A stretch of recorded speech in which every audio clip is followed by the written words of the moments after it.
ఓరి వారి ఇంకా వింటున్నావురా బాలు ఎప్పుడు పోతావురా ఊళ్ళో కొన్ని అక్క ఇక పొద్దు పొద్దునే మొదలు పెట్టినావా నీ బాసుగాల కోలోన పల్లె కోడి కూతల్లే ఒల్లిరుసుకుందే కోడెలాగల్లే అప్ప పుల్లల షేదు నమిలిందే రామ రామ రామ రామ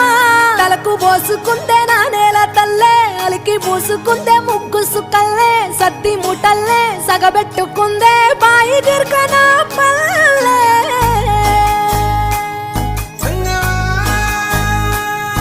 ఏ తెల్ల తెల్లని పాలధారలల్ల పల్లె తెల్లారుతుంటదిరా గుళ్ళోని గంటలు కాడెట్ల మెడలోన జంటగా మోగుతూ ఉంటాయిరా నాగలి భుజాన పెట్టుకుంటే దోస్తులు చెయ్యేసినట్టేరా కొట్టు గోదా పక్కన ఉంటే కొండంత బలగం ఉన్నట్టురా చల్లగాలి మోసుకొచ్చెరా సేను